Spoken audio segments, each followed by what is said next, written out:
किसी भी chronic illness के ट्रीटमेंट में 2-4 बातें बहुत ज़रूरी होती हैं भाई। आजकल की डेट में डॉक्टर साहब लोगों के पास टाइम नहीं है और मरीज़ की ढेर सारी बातों को साइकेट्रिक बोल के किनारे कर दिया जाता है, जबकि ऐसा है नहीं। मेरे पास बाबू एक आए हैं, जीत साहब, पूरा नाम नहीं बताऊंगा भाई, जो कि कानपुर से बिलोंग करते हैं। जब मेरे पास आए थे तो 3 मेजर कंप्लेंट लेके आए थे, अभी उसके बारे में खुद बताएंगे।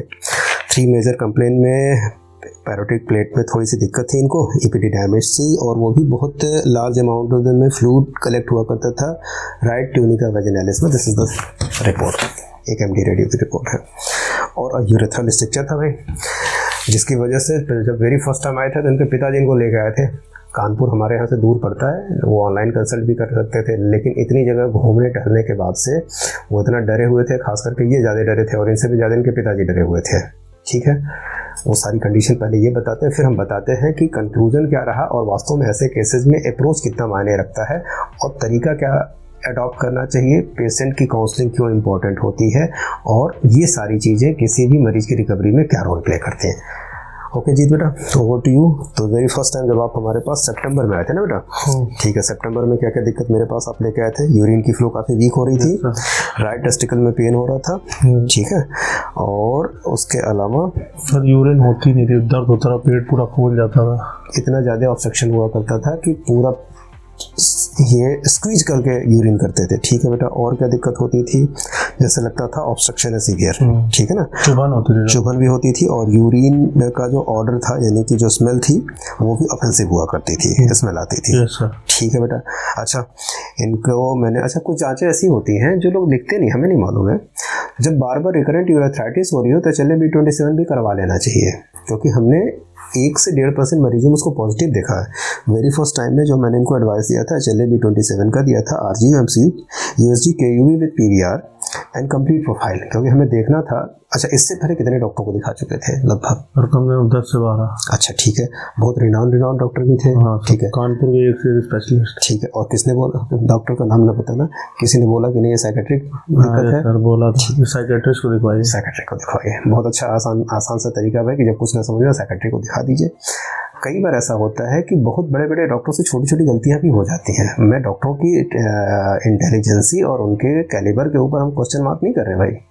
होता क्या है कि जब हम बहुत ज़्यादा जानकारी ले लेते हैं तो माइन्यूट गलतियां होने की पॉसिबिलिटी बढ़ जाती है, और मैंने ज़्यादातर केसेस में ऐसा देखा है। बाय द वे, अब जी आज की डेट में सितंबर से लेके हम लोग फरवरी में आ गए बेटा।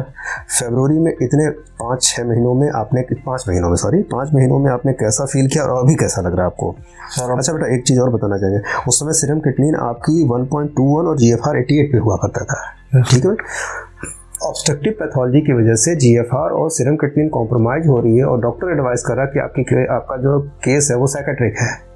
What a funny thing. ठीक है, अब आज की डेट में 5 महीने के इलाज के बाद से अभिजीत का क्या स्टेटस है, पहले अभिजीत से सुने। जी अभिजीत बताओ बेटा।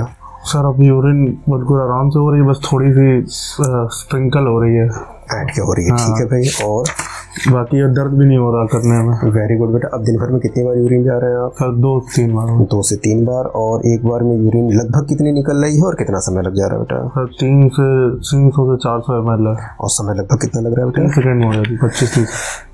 300 to 350 ml divided by 25 to 30. That's mean average urine flow is more than 10.5 to 11 ml per second. लगभग अबाउट टू द नॉर्मल मानेंगे। ये 5 महीनों में हमने सफ़र तय किया। और एक बहुत सरप्राइजिंग चीज़ भी हुई। बहुत सरप्राइजिंग चीज़ जो हुई वो ये है, राइट एपिडिडाइमिस था, उसमें जो स्वेलिंग थी और ढेर सारा फ्लूइड कलेक्ट था वो गायब हो गया। ये आज की रिपोर्ट है। कलर डॉप्लर करवा लेना चाहिए कभी कभी। होम्योपैथी में विदाउट इन्वेस्टिगेशन नहीं चलना चाहिए। This is the normal report. ठीक है, ये 5 महीने में हुआ भाई।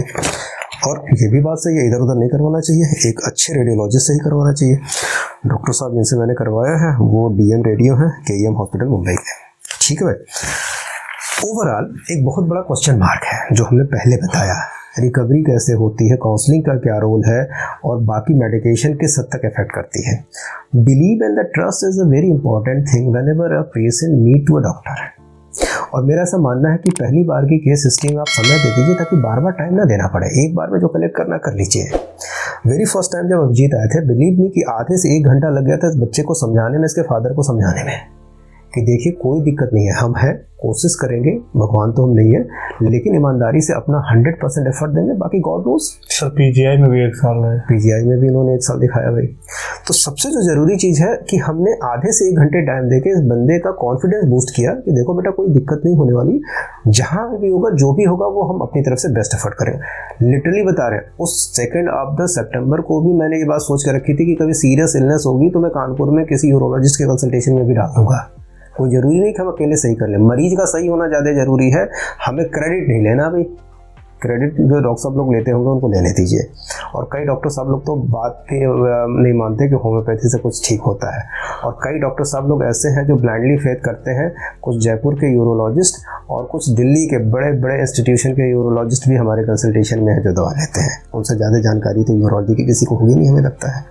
बाय द वे, पेशेंट को फेथ जताना और एक पॉजिटिव अप्रोच में रखना, एटमॉस्फेयर में रखना, ये डॉक्टर की पहली नीड होती है, या फिर पहली ज़रूरत होती है, या फिर पहला वर्क होता है। जब मरीज विश्वास करेगा और मरीज के अंदर हम विश्वास जगा पाएंगे तो ज़्यादा अच्छा है, वो दवा को सही तरीके से ले पाएगा और उसका इफेक्ट भी अच्छा मिलेगा। दूसरी सबसे इंपॉर्टेंट चीज़ क्या होती है, जब हम आराम देने लगेंगे और मरीज को आराम मिलेगा तो वो क्यों नहीं दवाइयों को कंटिन्यू करेगा। लेकिन इस क्वेश्चन के भी जवाब में मैं बताना चाहूँगा कि करीब 60% पेशेंट हमारे ऐसे होंगे जो रिलीफ मिल जाने के बाद दवाइयों को इंटरप्ट कर देते हैं। अब हमें नहीं मालूम उसका कॉज क्या है।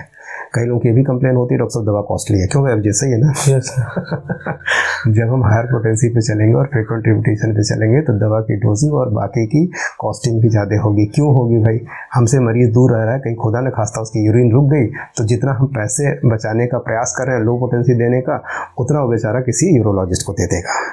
ठीक है। तीसरे नंबर पे सबसे इंपॉर्टेंट चीज़ होती है डाइट एंड रेजिमाइन का करेक्शन का, और सबसे इंपॉर्टेंट चीज़ होता है सही तरीके से रेगुलर मेडिसिन लेने का। यदि इतनी चीज़ें आप कर लें तो बिलीव मी, हमें नहीं मालूम कि 100% क्योर क्या होता है, लेकिन एक कंफर्ट की कंडीशन तो लाई जा सकती है। इस बच्चे के केस में जिस तरह से सीवियर दिक्कत हो रही थी उसके हिसाब से अब तक इसकी 1 से 2 बार OIU और अब तक यूरेथ्रोप्लास्टी की नौबत तो आ गई होती। और अभी अनमैरिड बच्चा है इसलिए यूरेथ्रोप्लास्टी मैं रिकमेंड नहीं करता हूँ। आई डोंट नो कि बाकी यूरोलॉजिस्ट इसके बारे में क्या सोचते हैं। So that's why conservative mode में मेडिकेशन यदि किसी अच्छे डॉक्टर से करवाया जाए, अप्रोच अच्छी रखी जाए, मरीज का डेडिकेशन हो, डॉक्टर का डेडिकेशन हो in the terms of the selection of medicine, और प्रॉपर केस हिस्ट्री और केस के रिपोर्टाइजेशन के बाद से डाइट एंड रेजिमाइन का करेक्शन सही तरीके से फॉलो किया जाए, तो हमें पूरी उम्मीद है कि 1, 2, 3 महीने में इफेक्ट दिखने लगता है। जो बहुत क्रिटिकल केसेस होते हैं वहाँ कुछ हमें अलग दवाइयों का भी सहारा लेना पड़ता है या कुछ और भी डॉक्टरों की सलाह लेनी पड़ती है। This is all about the structure case, this is all about the epididymis case and also about the paralic plate case. Paralic के लिए बहुत ज़्यादा परेशान है, बॉदर हैं, ठीक है, लेकिन हमें पूरी उम्मीद है होम्योपैथी ही एक ऐसी मेडिसिन सिस्टम है जो फाइब्रोसिस को रोक सकती है। दुनिया में कोई ऐसी दवा नहीं है जो फाइब्रोसिस को रोकते बिना मटेरियल डोज दिए। ध्यान दीजिएगा, होम्योपैथी में मटेरियल डोज में हम लोग नहीं चलते भाई। हम कोई ऐसी दवा दे ही नहीं रहे जिसका आपको लॉन्ग टाइम तक कोई साइड इफेक्ट होने वाला हो। आप चाहे 50 साल खाइए चाहे ज़िंदगी भर खाइए, ये बात भी हो सकती है वो दवा आपको इफेक्ट ना दे, लेकिन इस बात की 100% श्योरिटी है कि वो आपको नुकसान तो नहीं करेगी भाई। So that's why if you are choosing a treatment for any chronic disease in the longer term of the treatment for the longer duration, then the homeopathy is the safest mode of the medication.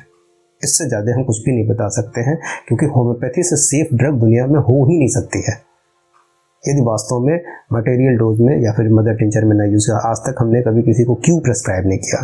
Q का prescription material dose होता है, वो non homeopathic है। यदि देना है उसे lower potency तो 1x, 2x, 3x, 4x हो सकती है, क्यों नहीं हो सकती है। सो दैट्स वाई मरीज के अंदर फेथ डेवलप करवाइए। मरीज से भी हमारी ये गुजारिश रहती है कि ट्रीटमेंट को सही तरीके से फॉलो करिए। देखिए सारी चीज़ों का कंक्लूजन, हम यहाँ से चल रहे हैं, हम एक मरीज के साथ यहाँ से चलना शुरू कर रहे हैं और हमें यहाँ तक पहुँचना है। दोनों साइकिल के 2 पहिए हैं भाई। जो डॉक्टर है वो ड्राइव मोड में है और जो मरीज है वो पीछे वाला पहिया है। डॉक्टर रास्ता दिखाएगा, साथ में चलने का काम मरीज का होगा, क्योंकि जो व्हील घूमती है वो पीछे वाली घूमती है भाई, आगे वाली नहीं घूमती है साइकिल में। आगे वाला केवल हैंडल घूमता है, पूरा प्रेशर और एफर्ट पीछे वाले पहिए का होता है। ये मैं लोगों को समझाता हूँ। तो मरीज का यदि डेडिकेशन 100% है तो नो डाउट ऐसे केसेस में रिकवरी की ज़्यादा उम्मीद रहती है। क्यों? क्योंकि ठीक मरीज को होना है, इसीलिए मरीज को ही पॉजिटिव बनाना होता है, मरीज के अंदर पॉजिटिविटी को ज़िंदा करना होता है और मरीज को एक सही रास्ता दिखाना होता है। यदि ये सारी चीज़ें हो जाए तो किसी भी क्रॉनिक बीमारी का, इलनेस का इलाज जो है वो संभव है। हमें ये नहीं मालूम कि 100%, लेकिन इस हद तक तो हम उसे ला ही सकते हैं कि वो अपनी ज़िंदगी कंफर्ट तरीके से जी सकें। Thank you very much. Video अच्छा लगा तो बाकी लोगों को भी शेयर करिएगा भाई, सबकी पॉजिटिविटी जगनी चाहिए। Thank you.